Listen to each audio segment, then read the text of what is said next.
আসসালামু আলাইকুম। HSC 24 batch বা তোমরা যারা এখন থেকে সেকেন্ড টাইমার, তোমাদের বহুল কাঙ্ক্ষিত একটা series looking for second time, এটার আজকে আমাদের প্রথম এপিসোড।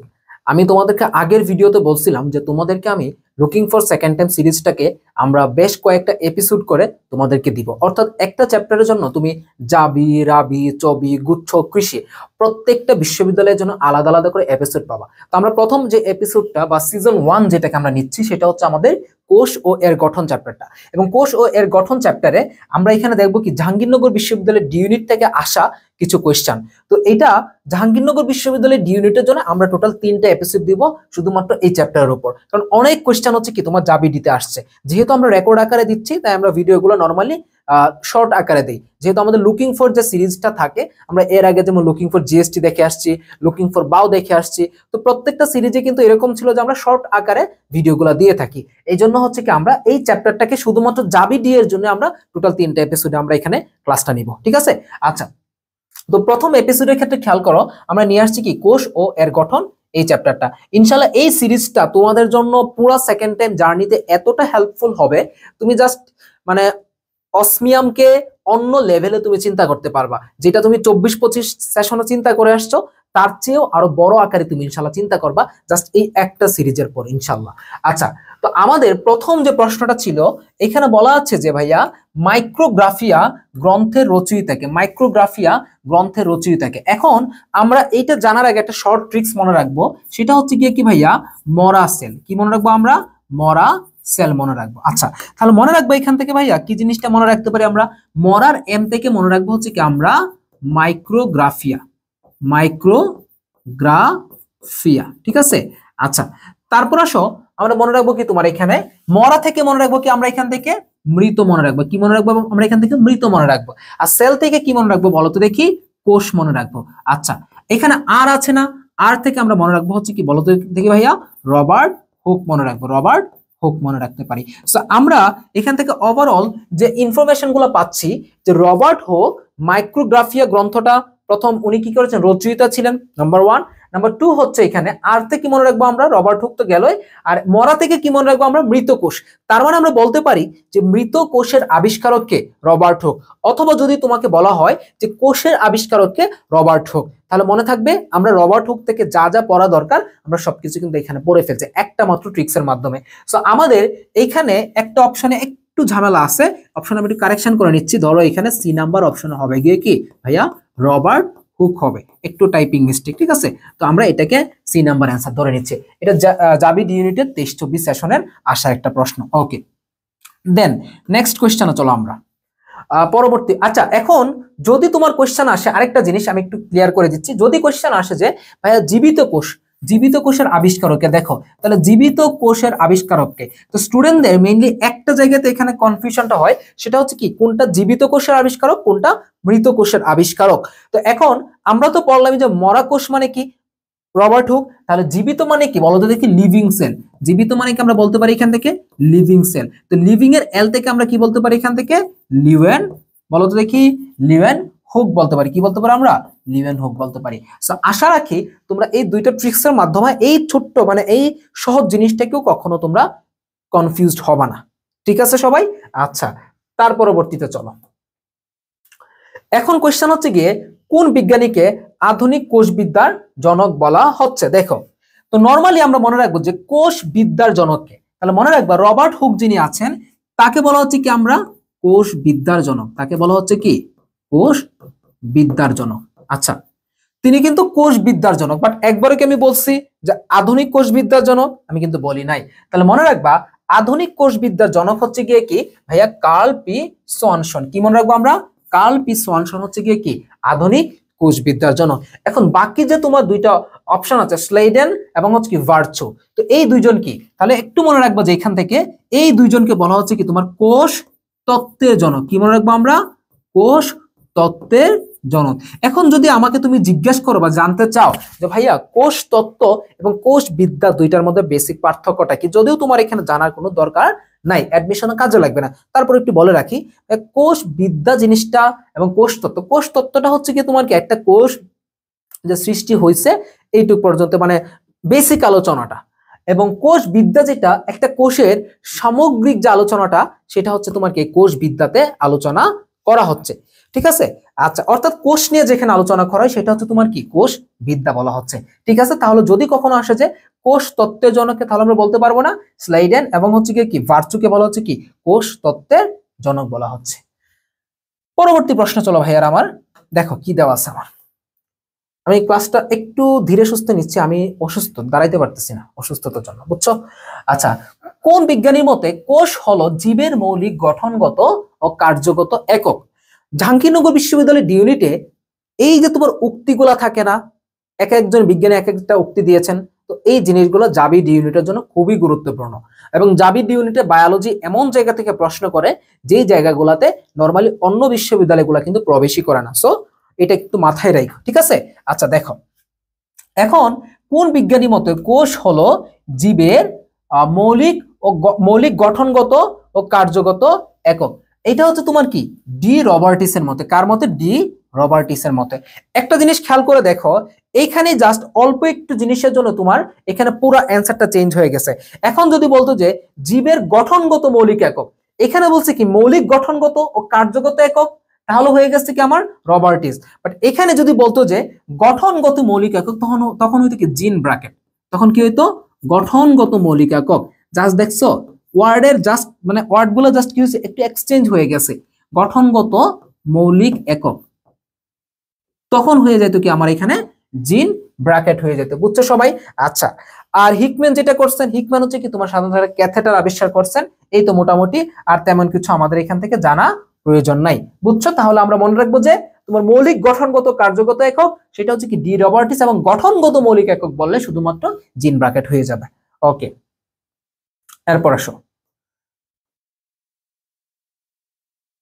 কোন বৈশিষ্ট্যটি আদিকোষে অনুপস্থিত? আচ্ছা, নরমালি আদিকোষে সবকিছুই প্রায় অনুপস্থিত থাকেই বলা চলে, নরমালি সবকিছুই কি আদিকোষে প্রায় অনুপস্থিত থাকে বলা চলে। এখন আমরা জাস্ট মনে রাখবো যে ভাইয়া আদিকোষে এক্স্যাক্টলি থাকে কি, আদিকোষে কি থাকে, এইটা যদি আমরা জানি তাহলে আমরা বাকি সবকিছু পারবো।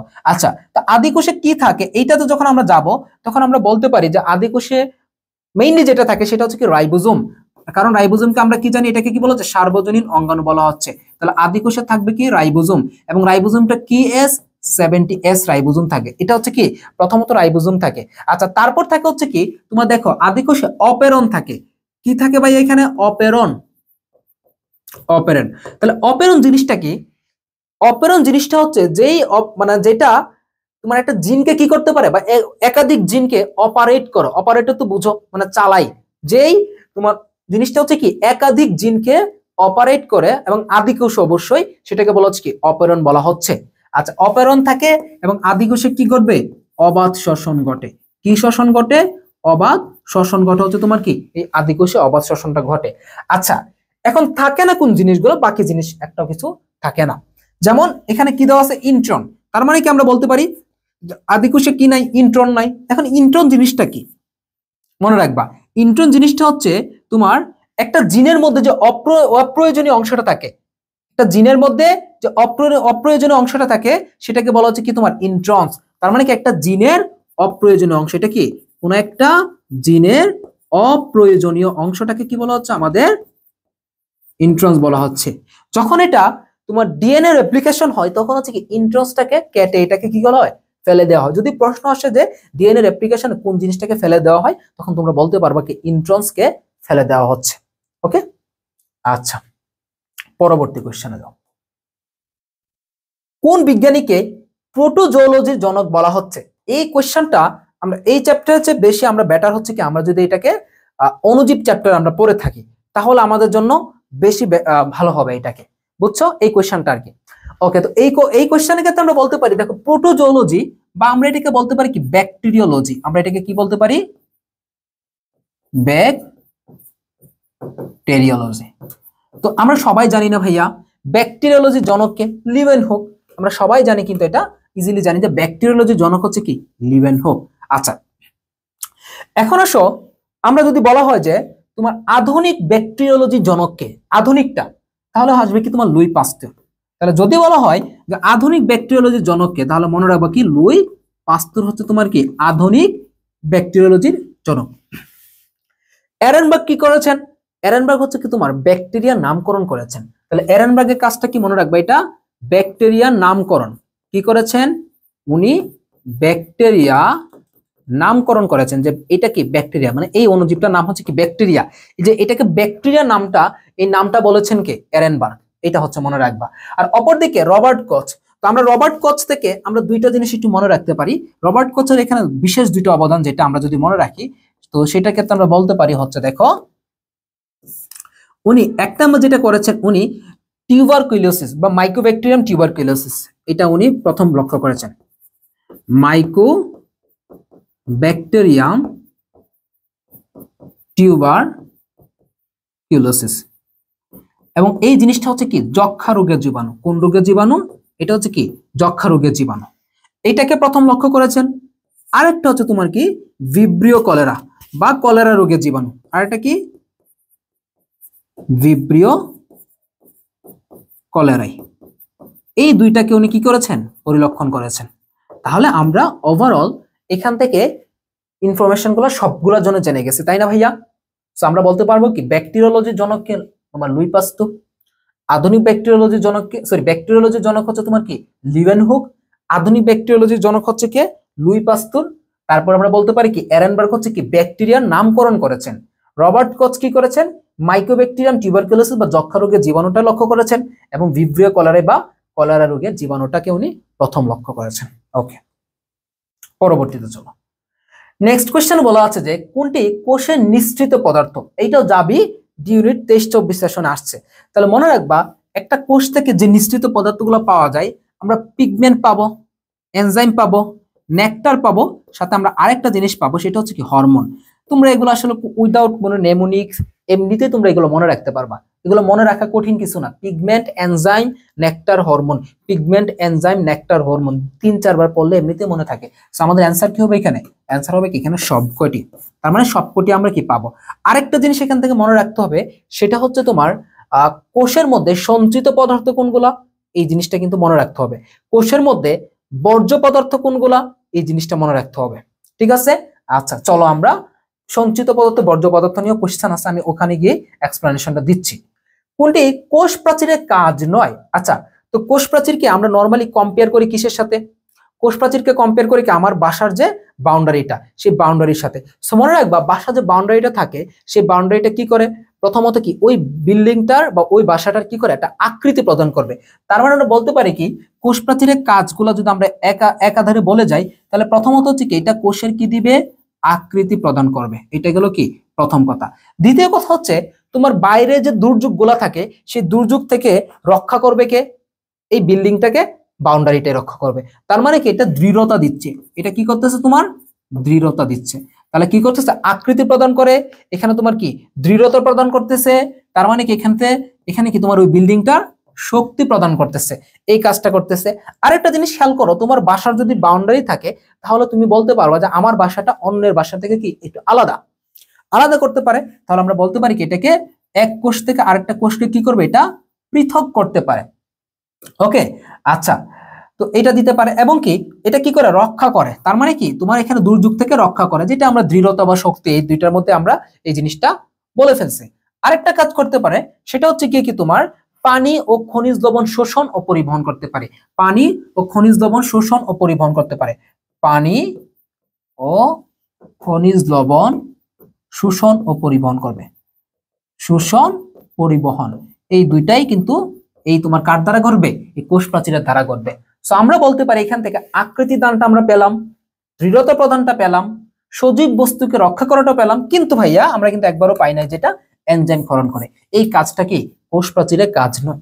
আরেকটা জিনিস মনে রাখবা ভাইয়া, সেটা হচ্ছে গিয়ে যে এই যে কোষ প্রাচীরটা আমরা পড়লাম না, এই কোষ প্রাচীরটা সাধারণত হচ্ছে তোমার কি একটা উদ্ভিদ কোষের অনন্য বৈশিষ্ট্য। এটা কার অনন্য বৈশিষ্ট্য? এটা কিন্তু শুধুমাত্র উদ্ভিদ কোষে থাকে। এই কোষ প্রাচীর কিন্তু কোনো প্রকার প্রাণী কোষে কিন্তু থাকে না, এটা কোথায় থাকে, উদ্ভিদ কোষে থাকে, এটা একটু মনে রাখবা। আচ্ছা, কোষ প্রাচীরের প্রধান উপাদানটা একটু মনে রাখতে হবে আমাদেরকে। কোষ প্রাচীরের প্রধান উপাদান, কোষ প্রাচীরের প্রধান উপাদান, প্রধান উপাদানের নাম কি, সেলুলোজ। কোষ প্রাচীরের প্রধান উপাদানের নাম হচ্ছে কি, সেলুলোজ, যেটা একটা কোষ প্রাচীরের কতটুকু থাকে? মধ্যপর্দার 40% থাকে হচ্ছে তোমার কি এখানে, সরি মধ্যমা প্রাথমিক প্রাচীরের 40% থাকবে হচ্ছে তোমার কি এই সেলুলোজটা থাকবে। এবং যদি আসে যে কোষ প্রাচীরের ক্ষুদ্রতম গাঠনিক একক কি, তাহলে মনে রাখবা কি ক্রিস্টালাইন মাইসেলিকা বলা হচ্ছে। আমরা ওভারঅল একটা কোষ প্রাচীর থেকে যে ধরনের প্রশ্ন আসতে পারে আমি তোমাকে সবগুলা কিন্তু এই প্রশ্নের সাপেক্ষে আমি তোমাকে বলে দিয়েছি কিন্তু, ঠিক আছে সবাই? আচ্ছা ওকে, নেক্সট প্রশ্ন চলো আমরা। কোনটি কোষের বর্জ্য পদার্থ? আচ্ছা কোষের বর্জ্য পদার্থ কিন্তু অনেকগুলা। এখন আমি তোমাকে যদি বলি ভাইয়া কোষের বর্জ্য পদার্থগুলা কোথায় ধারণ করা হয়, তাহলে মনে রাখবা কোষের বর্জ্য পদার্থগুলো হচ্ছে তোমার কি কোষ গহ্বরে থাকে। এই কোষের বর্জ্য পদার্থগুলো মেইনলি থাকে কোথায়? এগুলা থাকে হচ্ছে তোমার কোথায় জানো? কোষ গহ্বরে থাকবে এগুলা। ওকে, সো আমরা একটু দেখে নেই যে কোনগুলো এক্স্যাক্টলি কোষের বর্জ্য পদার্থ হিসেবে আমরা পাবো। সো আমরা একটু সিরিয়ালি দেখি, আমরা এগুলো কোনো নেমোনিক ছাড়া আমরা পড়তে পারবো। তুমি সেকেন্ড টাইমার, তুমি লং জার্নিতে আসো, সো তুমি রিভিশন দিতে দিতে দেখবে এগুলো নেমোনিক ছাড়াই মনে রাখতে পারবা। যেসব জিনিস তোমাদের ইম্পর্টেন্ট বাট কঠিন সেগুলোকে আমরা নেমোনিক ইউজ করব এখন থেকেই। ইম্পর্টেন্ট বাট কঠিন সেগুলো নেমোনিক ইউজ করব, বা যেগুলা লেস ইম্পর্টেন্ট বাট তোমার হালকা কঠিন সেগুলো আমরা নেমোনিক ইউজ করবো না, বা লেস ইম্পর্টেন্ট সহজ সেগুলো নেমোনিক ইউজ করার দরকার নেই। যেমন এই টপিকটা কিন্তু লেস ইম্পর্টেন্ট টপিক, বাট এটা কিন্তু মোটামুটি হালকা কঠিন বলা চলে। বা এই জিনিসগুলো তোমরা কি করবা, একটু জাস্ট রিভিশনের মধ্যে রাখবা, তাহলে এমনিতে ঠুটস্থ হয়ে যাবে, বুঝছো? তো সবকিছু নেমোনিক দিতে গেলে না এক সময় তোমার নেমোনিকটাকে মনে রাখার জন্য আরো নেমোনিক লাগবে, যে ভাই আরো নেমোনিক দেন, এই নেমোনিকটা মনে রাখতে পারতেছি না। তো নেমোনিক লাগবে শুধুমাত্র স্পেশাল জিনিসগুলোর জন্য। তাহলে দেখো কোষ গহ্বরে থাকবে, এখন কারা কারা থাকবে? যেমন আমরা যদি দেখি রেজিন, ঠিক আছে, আঠা, রেজিন থাকবে। তারপর কি থাকবে? আটা না, এটা হচ্ছে কি আঠা, বুঝছো? এটা কিন্তু আটা না, আঠা হবে। তারপর কি থাকবে? আমরা বলতে পারি এখান থেকে ট্যানিন, তারপর বলতে পারি কি আমরা ল্যাটেক্স, আমরা বলতে পারি কি জৈব অ্যাসিড, ওকে। তারপর বলতে পারি কি আমরা বিভিন্ন খনিজ পদার্থ, আমরা বিভিন্ন খনিজ পদার্থ। তারপর বলতে পারি কি আমরা অ্যালকোহল, কি বলতে পারি আমরা, সরি অ্যালকালয়েড আর কি, অ্যালকোহল না, আমরা বলতে পারি কি এটাকে অ্যালকালয়েড। তো এই জিনিসগুলো মেইনলি থাকে এখানে। যেমন ধরো অ্যালকালয়েড, এই জিনিসগুলো একটু কমই আসে, বাকি জিনিসগুলো এমনিতে আসে। উদ্বায়ী তেল, আচ্ছা উদ্বায়ী তেলটা হবে এখানে, কি হবে? উদ্বায়ী তেল। তো এগুলো হচ্ছে কি তোমার একটা কোষের মধ্যে থাকা বর্জ্য পদার্থ, সো উদ্বায়ী তেল হবে। আচ্ছা উদ্বায়ী তেল হবে, ট্যানিন হবে, ল্যাটেক্স হবে। দ্যাট মিনস আমরা বলতে পারতেছি কি এখানে সবগুলি হচ্ছে তোমার কি একটা কোষের মধ্যে থাকা বর্জ্য পদার্থ। একটা কোষের মধ্যে থাকা বর্জ্য পদার্থ হচ্ছে কি এখানকার সবগুলা। বুঝাইতে পারলাম? আচ্ছা দেন চলো পরের কোশ্চেনে চলো। আচ্ছা কোনটি দেহ কোষ নয়? আচ্ছা তো দেহ কোষ এবং আরেকটা কি থাকে তোমার জনন কোষ। কোষকে দুইটা ভাগে ভাগ করা যায়, একটা দেহ কোষ আর একটা হচ্ছে তোমার কি জনন কোষ। তো দেহ কোষ কোথায় থাকতে পারে? এটা উদ্ভিদের মূলে থাকবে, উদ্ভিদের কাণ্ড থাকবে, উদ্ভিদের আবরণে থাকবে, উদ্ভিদের পেশিকোষ থাকতে পারে, উদ্ভিদের স্নায়ু মানে তারপর কি তো থাকতে পারে, প্রাণীর স্নায়ুকোষ থাকতে পারে, প্রাণীর রক্তকণিকা থাকতে পারে। এই জিনিসগুলো হচ্ছে কি দেহ কোষ। এর বাইরে যেমন শুক্রাণু, ডিম্বাণু এগুলো হচ্ছে তোমার কি জনন কোষ। তাহলে মনে রাখবা হ্যাঁ দেহ কোষ যেগুলো থাকবে এগুলো হচ্ছে তোমার কি ডিপ্লয়েড, এগুলা কি থাকবে ডিপ্লয়েড, বা আমরা বলতে পারি কি এগুলাকে 2n বলতে পারি। আর তোমার জনন কোষ যেগুলো থাকবে শুক্রাণু, অথবা আমরা বলতে পারি কি ডিম্বাণু, শুক্রাণু বা ডিম্বাণু এগুলো থাকবে কি হ্যাপ্লয়েড, বা আমরা বলতে পারি কি n বলতে পারি। তার মানে স্নায়ুকোষ, রক্তকণিকা, পাতার কোষ, মানে যে কোনো কিছু কোষই হচ্ছে তোমার কি শুক্রাণু, ডিম্বাণু বাদ দিলে এগুলো হচ্ছে কি আমাদের দেহকোষ হচ্ছে। ওকে, আরেকটা ভাগে ভাগ করা হয়, যেমন একটা ভাগ হচ্ছে তোমার কি আদিকোষ, আর একটা হচ্ছে তোমার কি প্রকৃত কোষ, বুঝছো? তো দুইটা ভিত্তির উপর মেনলি কি কোষগুলোকে ভাগ করা হয়ে থাকে। আচ্ছা কোনটি কোষের সঞ্চিত পদার্থ? সো আমরা এর আগে দেখলাম কি কোষের নিশ্চিত পদার্থ দেখলাম, বর্জ্য পদার্থ দেখলাম, এখন আমরা দেখবো কি সঞ্চিত পদার্থ। সো আমি সঞ্চিত পদার্থগুলো আমি যখন কলেজ লাইফে থাকতাম আমি এভাবে মনে রাখতাম যে কোষের সঞ্চিত পদার্থ মনে রাখার ট্রিক্স হচ্ছে কি CPL। মেইনলি আমরা যেই ধরনের খাবারগুলো খাই, যেমন আমরা বলতে পারি কি কার্বোহাইড্রেটস, কার্ব, আমরা বলতে পারি কি এখান থেকে প্রোটিন, আমরা বলতে পারি এখান থেকে লিপিড। এই জিনিসগুলো হচ্ছে কি একটা কোষের মধ্যে থাকা কি পদার্থ বলতো দেখি? সঞ্চিত পদার্থ। সো আমার এখানে সবগুলো আছে না, সো আমি বলতে পারি কি এখানে সবগুলা। এইটা মোটামুটি ইম্পর্টেন্ট আছে, এই কোয়েশ্চেনটা ইম্পর্টেন্ট আছে বাট সহজ। এটা সহজ থাকলেও কিন্তু এই কোয়েশ্চেনটা ইম্পর্টেন্ট, যে কোষের সঞ্চিত পদার্থ কোনটা? কার্বোহাইড্রেটস, প্রোটিন এবং লিপিডকে বলা হচ্ছে কি একটা কোষের সঞ্চিত পদার্থ। আচ্ছা, পরবর্তী প্রশ্ন চলো, কোষ ঝিল্লিতে প্রোটিনের শতকরা পরিমাণ কত? এইটা একটা ইম্পর্টেন্ট কোয়েশ্চেনের মধ্যেই পড়ে, এই কোয়েশ্চেনটাও কিন্তু একটা ইম্পর্টেন্ট কোয়েশ্চেনের মধ্যেই পড়ে। দেখো, একটা কোষ ঝিল্লির যে মেইন উপাদান বা প্রধান উপাদান যদি বলা হয়, একটা কোষ ঝিল্লির প্রধান উপাদানে কিন্তু ভাইয়া প্রোটিন, বুঝছো? কোষ ঝিল্লিকে কি বলা হচ্ছে? বৈষম্যবদ্ধ ঝিল্লি বলা হচ্ছে। তাহলে মনে রাখবা 60 থেকে একটা কোষ ঝিল্লিতে, মনে রাখবা কোষ ঝিল্লিতে গঠনটা যদি আমরা দেখি তাহলে মনে রাখবা এখানে প্রোটিন থাকবে 60 থেকে 80%, এখানে লিপিড থাকবে তোমার 20 থেকে 40%। এক্সেপশনাল একটা জিনিস যেটা হচ্ছে তোমার কি বেশি পরিমাণ আসে, এটা এক্সেপশনাল আছে। সেই এক্সেপশনাল জিনিসটা হচ্ছে তোমার কোষ ঝিল্লির শুষ্ক বা শুকনা ওজনের, যেখানে কি তোমার কোনো ধরনের পানি থাকবে না।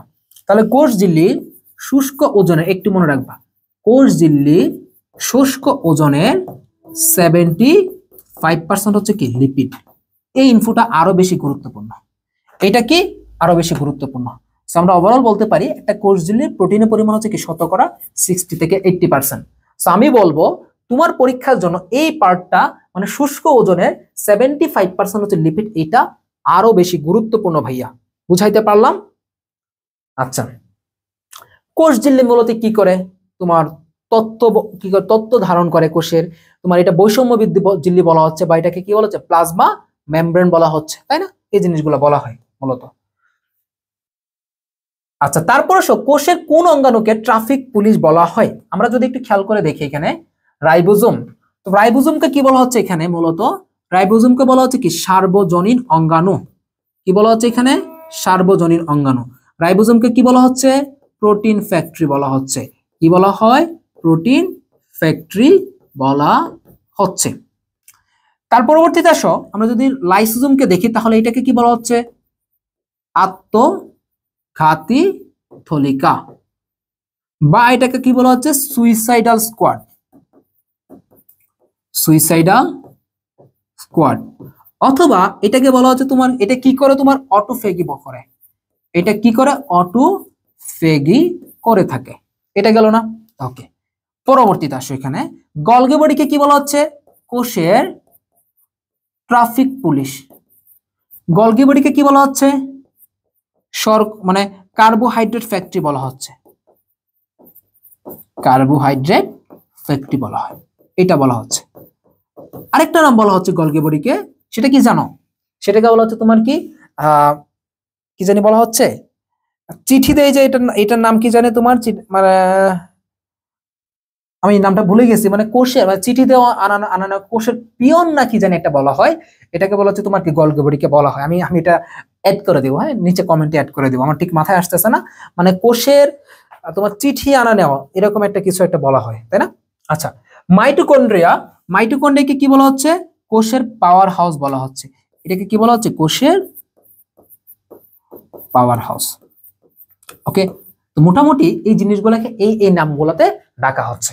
ওকে, তারপর যেমন হচ্ছে তোমার প্রোটিনকে বলা হচ্ছে কি জীবনের ভাষা বলা হচ্ছে, নিউক্লিয়াসকে বলা হচ্ছে তোমার কি কোষের প্রাণ কেন্দ্র বলা হচ্ছে। তো এই জিনিসগুলো কিন্তু বলা হচ্ছে, বা তোমার কোষের কেন্দ্র বলা হচ্ছে কাকে? নিউক্লিয়াসকে বলা হচ্ছে, তাই না? আচ্ছা, তো এই নামগুলো আমরা একটু মনে রাখবো, ঠিক আছে সবাই? আচ্ছা, তারপর আসো দেন কোশ্চেনে দেখো, ইকোলাই কোষে কি পরিমাণে পলিজুম বিদ্যমান? আচ্ছা, পলিজুম হচ্ছে কি অনেকগুলো রাইবোজোম একত্র অবস্থান করে, সেটাকে বলা হচ্ছে কি বা একাধিক রাইবোজোম। মানে যখন তোমার একাধিক বলতে কি দুইয়ের অধিক আর কি, দুইটা যদি থাকে তাহলে তো ডিপ্লোজোম বলা হচ্ছে, বা দুইয়ের অধিক রাইবোজোম যখন একত্র অবস্থান করে তখন তাকে বলা হচ্ছে কি পলিজুম বলা হচ্ছে। এখন পলিজুমটা কাদের ক্ষেত্রে থাকবে? মূলত যারা প্রোটিন সংশ্লেষণে বেশি প্রয়োজন। তাহলে আমার যদি ইকোলাইয়ের কথা চিন্তা করি, আমরা ইকোলাই কিন্তু তোমার সাধারণত প্রোটিন সংশ্লেষণের জন্য খুবই বেশি প্রয়োজন, এবং একটা ইকোলাইয়ের ওজনের, এর যে ওজন আছে, এর দেহে যে ওজন আছে তার ওজনের 22% হচ্ছে তোমার কি সাধারণত এখানে পলিজুম থাকে, এবং যেটা সংখ্যার ক্ষেত্রে দাঁড়ায় কি 20,000। তো মনে থাকবে ইকোলাইয়ের ওজনের 20,000, ইকোলের ওজনে 20,000ই হচ্ছে তোমার কি এখানে পলিজোম, যেটা মানে সরি একটা ইকোলে প্রায় 20,000 পরিমাণ কি থাকে পলিজোম থাকে, এবং যেটা তার ওজনের প্রায় 22% কিন্তু, বুঝছো? আচ্ছা, কোথায় অক্সিডেটিভ ফসফোরিলেশন ঘটে থাকে? আচ্ছা, অক্সিডেটিভ ফসফোরিলেশন বলতে কি বোঝায়? যেই ফসফোরিলেশন প্রক্রিয়াতে কি হচ্ছে তোমার মূলত এটিপি তৈরি হচ্ছে, এটিপি তৈরি হচ্ছে, এবং এই এটিপি তৈরি হয়, এটা সূচনা হয় কোত্থেকে জানো? ইলেকট্রন ট্রান্সপোর্ট চেইন, এখান থেকে হচ্ছে কি তোমার এই অক্সিডেটিভ ফসফোরিলেশনটার সূচনা হচ্ছে। এখন ভাই এটা তোমরা ইজিলি বলতে পারবে না এই অক্সিডেটিভ ফসফোরিলেশনটা এক্স্যাক্টলি কোথায় হচ্ছে। আমরা এমনিতে বলতে পারবো এটা মাইটোকন্ড্রিয়াতে অক্সিডেটিভ ফসফোরিলেশনটা হচ্ছে, কারণ আমরা শক্তি সংক্রান্ত যত কিছু আছে সবকিছুকে আমরা মাইটোকন্ড্রিয়া থেকে আমরা পেয়ে থাকি। আমরা চলো মাইটোকন্ড্রিয়া নিয়ে আরো কিছু জিনিস আমরা এখান থেকে শিখে ফেলি। তো প্রথম জিনিসটা যদি আমরা দেখি, এখানে কি তৈরি হচ্ছে? শক্তি উৎপাদন হচ্ছে, কেননা এখানে কি থাকবে? এটিপি সিনথেস থাকতেছে। এখানে একটা এনজাইম থাকে, নাম কি? ATP synthase. এটিপি সিনথেস নামক কি থাকতেছে ভাই? এখানে এনজাইম থাকতেছে। আচ্ছা, তার পরবর্তীতে আমরা জানবো হচ্ছে কি শক্তি উৎপাদনের পর আমরা আর কি জানবো? এখানে কোন কোন এই জিনিসগুলো হচ্ছে বলো তো দেখি। এখানে হচ্ছে তোমার কি ক্রেবস চক্র হচ্ছে। ক্রেবস চক্র আবার কোথায় হয়? মাইটোকন্ড্রিয়ার ম্যাট্রিক্সটা হচ্ছে, কিন্তু মাইটোকন্ড্রিয়ার ম্যাট্রিক্সে, এটাও কিন্তু অনেক সময় আসে। আরেকটা জিনিস আছে, সেটা তোমার কি electron transport chain. Electron transport চেইনটা কোথায় হচ্ছে? ইনার মেমব্রেনে। মাইটোকন্ড্রিয়ার কোন মেমব্রেনে হচ্ছে? ইনার মেমব্রেনে হচ্ছে। বুঝাইতে পারলাম? আচ্ছা, এর পরবর্তীতে আমরা জানতে পারি কি এটা নিজস্ব কি থাকবে? ডিএনএ ও আরএনএ থাকে। নিজস্ব ডিএনএ এবং কি থাকতেছে? নিজস্ব আরএনএ থাকে। এবং এই যে আমরা একটা নিজস্ব ডিএনএ এর কথা বললাম, এই ডিএনএটা হচ্ছে কি জানো? বৃত্তাকার। এই বৃত্তাকার ডিএনএ, এবং এই ডিএনএটার কি বলা হচ্ছে? আমরা জানি কি ডিএনএ কে বলা হচ্ছে তোমার কি প্লাজমিড বলা হয়। সো আমরা বলতে পারি কি মাইটোকন্ড্রিয়াতে কি থাকবে? প্লাজমিড থাকে। তারপর আসো আমরা আরো কিছু জিনিস জানি মাইটোকন্ড্রিয়া থেকে। মাইটোকন্ড্রিয়াতে রাইবোজোম থাকবে কি? 70S রাইবোজোম থাকে মাইটোকন্ড্রিয়াতে। ঠিক আছে, ওকে। আচ্ছা, হ্যাঁ, এরপর আমরা বলতে পারি কি এখানে রক্তকণিকা, হরমোন এগুলো উৎপাদন করে, শুক্রাণু উৎপাদনে সহায়তা করতেছে, প্রোটিন সংশ্লেষণে সহায়তা করতেছে, স্নেহ বিপাকে সহায়তা করতেছে। তো এই কাজগুলো মূলত কি মাইটোকন্ড্রিয়ার মাধ্যমেই সম্পাদন হয়ে থাকে। সো মাইটোকন্ড্রিয়াটা কি অনেকটা আমরা বলা চলে যে তোমার মানব দেহে যেরকম যকৃৎ থাকে না, সো তোমার উদ্ভিদের ক্ষেত্রেও তোমার কি মাইটোকন্ড্রিয়া বা উদ্ভিদ কোষে মাইটোকন্ড্রিয়াটাও সেম। একটা উদ্ভিদ কোষের 20% দখল করে রাখে কিন্তু এই মাইটোকন্ড্রিয়া একাই। বুঝছো সবাই?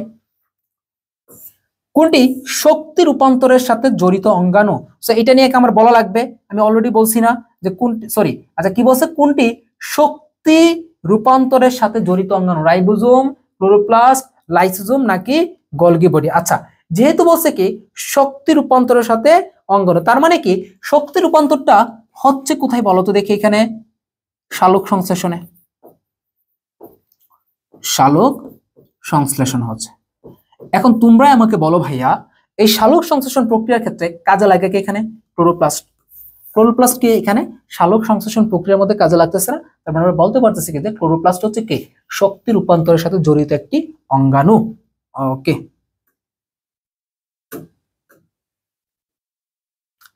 প্রোটিন সঞ্চয়কারী লিউকোপ্লাস্টকে কি বলা হচ্ছে? আচ্ছা, নরমালি প্লাস্টিডকে আমরা তিনটা ভাগে পাই। ক্লোরোপ্লাস্ট যেটা কি সবুজ প্লাস্টিড খাদ্য উৎপাদন করে, ক্রোমোপ্লাস্ট রঙিন প্লাস্টিড পরাগায়নে সহায়তা করে, তারপর আসে কি লিউকোপ্লাস্ট বর্ণহীন প্লাস্টিড যেটা কি মূলত কি সঞ্চয়ী ভূমিকা পালন করে। তো এই লিউকোপ্লাস্টটা আমরা হচ্ছে কি তিনটা পার্টে পাই, বা তিন ধরনের খাদ্যকে সে সঞ্চয় করতে পারে।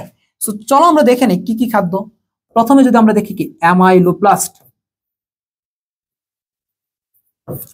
অ্যামাইলোপ্লাস্ট। সো তোমরাই বলো তো দেখি, আমি তোমাদেরকে আগেও বলছি, তোমাদের ফার্স্ট টাইম জার্নি নিতে কিন্তু আমি অনেক বলছি যে অ্যামাইলো কথাটা যেখানে পাবা মনে রাখবা কি এটা কি বোঝাচ্ছে? শর্করা। তার মানে কি আমরা বলতে পারি কি এটা কি সঞ্চয় করবে? এটা শর্করা, বা আমরা বলতে পারি কি এটা কি শ্বেতসার সঞ্চয় করতেছে। তারপর আসো অ্যালিউরোপ্লাস্ট, অ্যালিউরি বলতে পারি অথবা প্রোটিওপ্লাস্ট বলতে পারি। অ্যালিউরোপ্লাস্ট বা প্রোটিওপ্লাস্ট কি সঞ্চয় করবে? প্রোটিন সঞ্চয় করবে। বুঝছো? আচ্ছা, তারপর আসা হচ্ছে তোমার এখানে আমরা আরেকটা বলতে পারি কি ইলায়োপ্লাস্ট, আরেকটা বলতে পারি কি আমরা ইলায়োপ্লাস্ট। তো ইলায়োপ্লাস্ট কি সঞ্চয় করবে এখানে? লিপিড সঞ্চয় করবে। ঠিক আছে, তো এই জিনিসটা একটু মনে রাখবা। সো আমরা এখান থেকে ফাইনালি অ্যানসারটা কি পাচ্ছি? প্রোটিন সঞ্চয়কারী লিউকোপ্লাস্টকে আমরা কি বলতেছি? অ্যালিউরোপ্লাস্ট বলতে পারতেছি। আরেকটা জিনিস তোমাদেরকে আমি একটু বলে দিচ্ছি, সেটা হচ্ছে সেটা একটু মনে রাখবা যে আমরা যদি তোমার লিউকোপ্লাস্টকে, আচ্ছা আমরা যদি এখানে লিউকোপ্লাস্টকে যদি আমরা একটু আলোতে নিয়ে যাই, তাহলে মনে রাখবা, সরি, লিউকোপ্লাস্টকে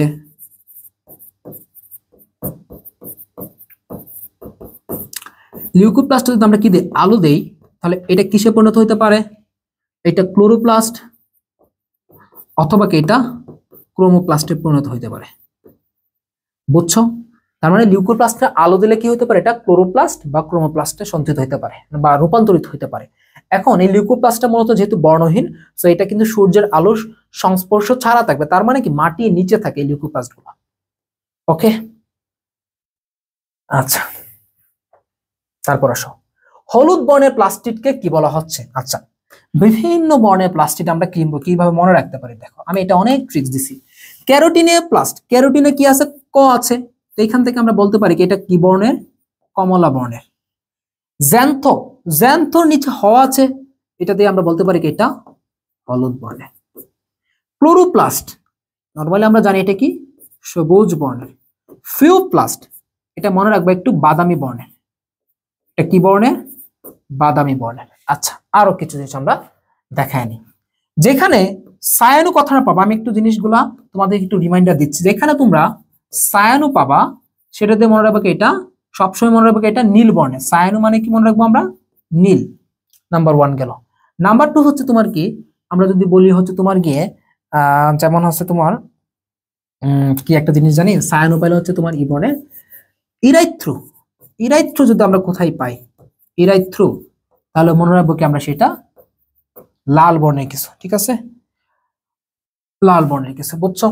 আচ্ছা, যেমন আমরা পড়ি না ফাইকোসায়ানিন নীল বর্ণের, ফাইকোইরেথ্রিন লাল বর্ণের। আরেকটা মনে রাখবা লাইকোপিন, লাইকোপিন টমেটোতে পাওয়া যায়, এটা একটু মনে রাখো, লাইকোপিন টমেটোতে পাওয়া যায়, এটাও কি লাল বর্ণের। ঠিক আছে সবাই? তো আমি আশা করি পার্সোনালি তোমাদের যদি বর্ণ থেকে কোনো কোয়েশ্চেন আসে, এর মধ্য থেকেই প্রশ্নগুলো আসবে। আমি একদম মুখস্থের বাইরেও তোমরা যেন মনে রাখতে পারো সেইভাবেই কিন্তু আমি তোমাদেরকে এটা বলে দিছি, তাই না ভাইয়া? সেভাবে বলে দিছি না? মুখস্থের বাইরেও যাতে তোমরা এখান থেকে মনে রাখতে পারো। ফিওপ্লাস্টটা কোথায় পাওয়া যায়? কিছু তোমার কি শৈবালে, মানে বাদামি বর্ণের শৈবাল এবং কি ডায়াটমে পাওয়া যাচ্ছে এগুলা। আচ্ছা, এরপর দেখো কি বলা হচ্ছে, কোন কোষে প্লাস্টিড অনুপস্থিত? আচ্ছা, তাহলে দেখো ভাইয়া প্লাস্টিড কি প্রাণী কোষে থাকবে? থাকবে না। তাহলে দেখো প্লাস্টিড অনুপস্থিত কোথায়? ছত্রাকে প্লাস্টিড থাকবে না, নরমালি উদ্ভিদ কোষগুলোতে প্লাস্টিড থাকে, ব্যাকটেরিয়াতে থাকবে না, নীলাভ সবুজ শৈবালেও কিন্তু থাকবে না, বা সায়ানো ব্যাকটেরিয়াতেও কিন্তু প্লাস্টিড থাকবে না। তার মানে কি এখানে সবগুলোতে কিন্তু প্লাস্টিড কি থাকে না, একটা তো এখানে প্লাস্টিক থাকবে। নীলাভ সবুজ শৈবাল, নাম দেখতেছে শৈবাল, বাট এটা কিন্তু একটা সায়ানো ব্যাকটেরিয়া। বুঝছো? এটা কিন্তু সায়ানো ব্যাকটেরিয়া। ওকে, দেন আসো এই জিনিসটা আমরা একটু দেখি, কোন উদ্ভিদের সবগুলো ক্রোমোজোমই মেটাসেন্ট্রিক? আচ্ছা, সোলেনাম টিউবারোজাম, এটা অনেকটা হচ্ছে তোমার, এটা অনেক সময় মেটাসেন্ট্রিক থাকে, ম্যাক্সিমাম টাইম হচ্ছে কি এটা টেলোসেন্ট্রিক থাকে। সোলেনাম ম্যালুনজানা, এটা হচ্ছে তোমার কি মেইনলি, এটা হচ্ছে কি মেইনলি মেটা হইতে পারে, এটা আবার অ্যাক্রু হইতে পারে। বাট তোমার এখানে সোলেনাম নিগ্রাম যেটা আছে, এটা হচ্ছে কি মেইনলি মেটাসেন্ট্রিক। বুঝছো? আর সোলেনাম লাইকোপার্সিকাম, এটা হচ্ছে তোমার কি মেটা, এক্রো, টেলো তিনটাই হয়। সরি, মেটা, সাবমেটা, এক্রো, এই তিনটাই হচ্ছে কি এটা হচ্ছে। সো আমরা দেখো এখানে মেটা পাচ্ছি কয়টা? টোটাল 3টা পাচ্ছি কিন্তু। বাট পারফেক্ট অ্যান্সার যদি আমরা বলি তাহলে নিগ্রামটা হবে, কারণ সে একমাত্র মেটা, বাকিগুলো কিন্তু একটু মিক্সার থাকে। সো আমরা যদি বলি যে পারফেক্টলি মেটা, যেহেতু আমাদের এখানে মেটাসেন্ট্রিকটা চাচ্ছে, তাহলে তোমরা কি জানো মেটাসেন্ট্রিক মানে কি? আমরা মনে রাখবো, একটু আকৃতিগুলো দেখে নি। মেটা মানে হচ্ছে কি ভি, সাবমেটা মানে হচ্ছে তোমার কি এল, অ্যাক্রো মানে হচ্ছে তোমার জে, এবং টেলো মানে হচ্ছে তোমার কি আই। এবং এইগুলা কোথায় দেখা যাচ্ছে বলো? মেটাসেন্ট্রিক, সাবমেটাসেন্ট্রিক, অ্যাক্টোসেন্ট্রিক, টেলোসেন্ট্রিক, এগুলো কোথায় দেখা যাচ্ছে? প্রোফেজ, প্রোমেটাফেজ, মেটাফেজ, অ্যানাফেজ দশায়। কোন দশায়? অ্যানাফেজ দশাতে দেখা যাচ্ছে। ইউনিক একটা কোয়েশ্চেন, অন্য বিশ্ববিদ্যালয়ে এগুলো আসেই না, বাট জাবিডিতে কিন্তু চলে আসছে, তাই না? আচ্ছা, ওকে, তো আমরা আজকের দিনের লাস্ট কোয়েশ্চেনটা আমরা দেখবো এখানে 20 নম্বরটা দেখে আমরা প্রথম এপিসোড এখানেই আমরা হচ্ছে কি এখানে ক্লোজ করব। কোন উদ্ভিদে বি ক্রোমোজোম পাওয়া যায়? ভুট্টা উদ্ভিদে হচ্ছে কি তোমার বি ক্রোমোজোম পাওয়া যায়। এবং বি ক্রোমোজোম বলতে কি বোঝায়? কোন একটা উদ্ভিদে তো নর্মালি ক্রোমোজোম থাকে, বাট সাধারণ ক্রোমোজোম গুলোর বাইরেও যদি অতিরিক্ত ক্রোমোজোম থাকে, সেই অতিরিক্ত ক্রোমোজোমকে বলা হচ্ছে কি বি ক্রোমোজোম। এবং এই অতিরিক্ত ক্রোমোজোম গুলো মেইনলি একটা উদ্ভিদের বা একটা জিনের বা একটা কোষের বলতে পারো এটার অভিযোজনে সহায়তা করতেছে হচ্ছে এই বি ক্রোমোজোম গুলা। এবং প্রথম পাওয়া যাচ্ছে কোথায়? ভুট্টাতে পাওয়া যায়। আমার এই এপিসোডে আরো কিছু কোশ্চেন আছে, এগুলো আমরা সলভ করে ফেলি। নরমালি আমি ক্যান্সেল দিতে যাচ্ছিলাম, আমি দাঁড়ায় থাকতে পারতেছি না, পায়ে একটু সমস্যা, তো একটু এমনি আস্তে আস্তে আমি ক্লাসগুলো নিচ্ছি। আচ্ছা, নিজেকে কোনো ধরনের রেস্ট দিচ্ছি না, বুঝছো? একটা সেশন চলে গেছে, মানে একটা তো গ্যাপ দেওয়া উচিত ছিল, বাট আমি আমার জায়গা থেকে তোমাদেরকে আমি কোনো গ্যাপ দিচ্ছি না, আমার ডেডিকেশন জায়গা থেকে বলো। আমি দাঁড়ায় থাকতে কষ্ট হচ্ছে, তারপরেও কিন্তু আমি ক্লাস রেকর্ড করতেছি। একটাই কারণ, তোমরা যাতে সবার আগে সেকেন্ড টাইম জার্নিটা শুরু করতে পারো, এবং তোমরা যাতে সবার আগে যে বিশ্ববিদ্যালয় পরীক্ষাটা হবে সেখানে যাতে তোমরা সফলতার মুখটা দেখো। সেকেন্ড টাইম জার্নিটা তোমরা যতই এক্সপিরিয়েন্সড হও না কেন, তোমরা যত কিছুই পারো না কেন, জার্নিটা কিন্তু এত মধুর কোনো জার্নি হয় না। এই সেকেন্ড টাইম জার্নিতে মানুষের লাথি উষ্টাকে বা ইভেন মানুষের কথা শুনে কিন্তু তোমার এখানে জার্নিটা শেষ করতে হয়। সেজন্যই আমার দিক থেকে তোমাদের জন্য সর্বোচ্চ চেষ্টা করতেছি, যাতে তোমার হয়তোবা 6-7 মাস পরে পরীক্ষাটা হবে, কিন্তু আমি অল্প অল্প করে তোমাদেরকে যাতে কন্টেন্ট গুলো দিয়ে যাই, এবং 6-7 মাস পরে গিয়ে যাতে মনে হয় যে অসমিয়াম থেকে আমাকে যে এই যে অল্প অল্প কন্টেন্ট গুলো দিয়ে গেছিল, এটা আমার পুরো জার্নিটাকে একদম একদম একদম সেরা লেভেলে নিয়ে আসছে। আমি মনে করি এইটা যাতে তোমরা ওই সময়টাতে গিয়ে মনে করো, এবং ওইটাকে আমি টার্গেট করে কিন্তু তোমাদেরকে আমি কন্টেন্ট গুলো দিচ্ছি, বুঝছো? তো আমি চাই সবার আগে অ্যাডমিশন শুরু করো, এবং আমি যেহেতু অসুস্থ থাকা অবস্থাতেও তোমাদের জন্য ক্লাস নিতে পারতেছি, আমি মনে করি তোমরা যারা সুস্থ আছো, তোমরা সুস্থ থেকে এই ক্লাসগুলো খুব ভালোভাবে করতে পারবা। এবং আজকে থেকে কিন্তু আমরা লাইভ ক্লাসও নেওয়া শুরু করব, ঠিক আছে? আর সেই দিকে তোমাদের জন্য যে আমাদের সেকেন্ড দিন দ্য লাস্ট ফাইট 2.0 ব্যাচ, সেটারও কিন্তু আমরা এনরোলমেন্ট শুরু নিয়েছি, এবং আলহামদুলিল্লাহ প্রায় 100 জনের মতো এখনো, মানে 2 দিনেই প্রায় 100 জন হয়ে যাচ্ছে, মনে হয় আর কিছু বাকি আছে 100 জন হইতে। তো আলহামদুলিল্লাহ একটা বড় অ্যামাউন্ট অফ স্টুডেন্ট নিয়ে আমরা কাজ করতেছি, এবং ইনশাল্লাহ সেকেন্ড টাইম এই ব্যাচটা আমরা একটা ভালো একটা ব্যাচ হিসেবে, সেরা একটা ব্যাচ হিসেবে আমরা এখান থেকে রেজাল্টগুলো নিয়ে আসতে পারবো। তো যারা অফারে এনরোল করতে চাও, 25 তারিখ পর্যন্ত এনরোল করতে পারবা অফারটা, তারপরে কিন্তু আমাদের কোর্স ফিটা একদম 4000 টাকা গিয়ে হবে। যারা প্রিবুক করে রাখছিল 2850 টাকায় আমাদের হোয়াটসঅ্যাপ নাম্বারে নক দিলেই বা আমাদের পেজে মেসেজ দিলেও কিন্তু তুমি হচ্ছে কি এনরোলটা করে নিতে পারবা, ঠিক আছে? সবাই এনরোল করে নাও, এবং ইনশাল্লাহ অসমিয়াম থেকে অন্তত কোনো ধরনের হতাশা নিয়ে বা কোনো ধরনের স্যাটিসফ্যাকশনের বাইরে আসলে কিছু হবে না, পুরোটাই তোমার স্যাটিসফ্যাকশনের মধ্যে ইনশাল্লাহ থাকবে, অন্তত আমার উপর সেই জিনিসটা ভরসা করতে পারো, ঠিক আছে? আচ্ছা, দেখো এরপরে যে জিনিসটা, ডিএনএ অণু দুইটির প্রতিটি ঘূর্ণনের দৈর্ঘ্য কত? আচ্ছা, ডিএনএ অণু ডাবল হেলিক্সের ক্ষেত্রে যে প্রতিটি ঘূর্ণনের দৈর্ঘ্য আমরা মেইনলি কত পড়ি? 34 অ্যাংস্ট্রম পড়ি, তাই না? তো এই 34 অ্যাংস্ট্রমকে আমরা যদি ন্যানোমিটারে নিয়ে যাই, তাহলে আমাদের কত ন্যানোমিটার এখানে কিন্তু উল্লেখ করা আছে, ন্যানোমিটার। এখানে স্টুডেন্টরা একটা জিনিস থাকলে মিস্টেক করতো, যদি এখানে কোথাও 34 অপশনে দেওয়া থাকতো, অনেক স্টুডেন্ট থাকতো যারা এই 34টা উত্তর করে ভুলটা করতো, বুঝছো? আচ্ছা, কিন্তু এখানে দেওয়া আছে কি 3.4, সো তুমি ইজিলি বুঝতে পারতো এখানে 3.4 ন্যানোমিটার হবে। বা ধরো অপশন সি তে দেওয়া আছে কি 34, তখন অনেকে কি এই ন্যানোমিটার আর অ্যাংস্ট্রমের মধ্যে পার্থক্যটা বুঝতো না, কিন্তু তখন কিন্তু ওইখানে একটা ঝামেলা হয়ে যেত। আচ্ছা, এখন যদি বলা হতো কি ডাবল হেলিক্সের ব্যাস কতটুকু? ডাবল হেলিক্সের ব্যাস, তো ডাবল হেলিক্সের ব্যাস হচ্ছে তোমার 20 অ্যাংস্ট্রম, যেটাকে আমরা বলতে পারি কি 2 ন্যানোমিটার বলতে পারি, ওকে? আচ্ছা, তারপর যদি আসে যে তোমার প্রতিটি সূত্রকের মধ্যে, হ্যাঁ, প্রতিটি সূত্রকের মধ্যে টোটাল মনোনিউক্লিওটাইড থাকবে কত জোড়া? বলো দেখি, টোটাল মনোনিউক্লিওটাইড থাকবে কত জোড়া? টোটাল মনোনিউক্লিওটাইড থাকবে হচ্ছে তোমার, মনে রাখবে হচ্ছে কত জোড়া জানো? 10 জোড়া। কত জোড়া? 10 জোড়া। যেমন মনোনিউক্লিওটাইড গুলো কেমন? অ্যাডেনিন, থায়ামিন, সাইটোসিন, গুয়ানিন, এরকম ভাবে থাকবে না বন্ডগুলা। তাহলে টোটাল এখানে হাইড্রোজেন বন্ড থাকবে কতগুলো জানো? টোটাল হাইড্রোজেন বন্ড থাকবে কয়টি? 25টি। কারণ এই যে 10 জোড়া, তাহলে 5 জোড়া থাকবে কি এ এবং টি, তাহলে 5 দুগুণে 10টা, এবং 5 জোড়া থাকবে সি এবং জি এর বন্ড, তার মানে 3 5 15, 15 10 কত? 25টা। তাহলে সংখ্যাটা বুঝছো? তো এই জিনিসটা একটু মাথায় রাখো। এবং আরেকটা জিনিস মনে রাখবা, তোমার একটা নিউক্লিওটাইড জোড়ার সাথে একটা মনোনিউক্লিওটাইড থেকে আরেকটা মনোনিউক্লিওটাইডের দূরত্বটা বলতে কি বোঝাচ্ছে? আমরা এখান থেকে এই জায়গাটুকু দূরত্ব কতটুকু? তোমরা দেখবা 10 জোড়া মনোনিউক্লিওটাইড কি একটা ঘূর্ণনের মধ্যে থাকবে। তাহলে 10 জোড়া মনোনিউক্লিওটাইডের দৈর্ঘ্যটা কতটুকু? আমার এখানে বলা আছে 34 অ্যাংস্ট্রম। তার মানে এক জোড়ার মধ্যে এটা কতটুকু থাকবে? আমরা ইজিলি বলতে পারি এখান থেকে 3.4 অ্যাংস্ট্রম বা 0.34 ন্যানোমিটার কিন্তু এখানে হয়ে যাবে। বোঝাইতে পারলাম? সো মোটামুটি তোমার ডিএনএ ডাবল হেলিক্সের যে পরিমাপগুলো আছে সেগুলো আমরা এখান থেকেই ক্লিয়ার করে ফেলছি, কিন্তু এগুলো খুবই ইম্পর্টেন্ট। এবং ডিএনএ কে কি বলা হচ্ছে? মাস্টার মলিকুল বলা হচ্ছে। কিন্তু এই যে দেখো কি বলা আছে, ডিএনএ অণুর প্রতিটি ঘূর্ণনে কত জোড়া মনোনিউক্লিওটাইড থাকে? আমি একটু আগে বলছি যে 10 জোড়া মনোনিউক্লিওটাইড কিন্তু এখানে থাকছে। আচ্ছা, পরবর্তীতে চলো আমাদের ডিএনএ অণুর প্রতিটি ঘূর্ণনে হাইড্রোজেন বন্ড সংখ্যা কত? এইটাও আমি একটু আগে বলে আসছি। তাহলে হাইড্রোজেন বন্ড সংখ্যা কয়টি? 25টি এখানে হাইড্রোজেন বন্ড কিন্তু থাকতেছে। বুঝছো?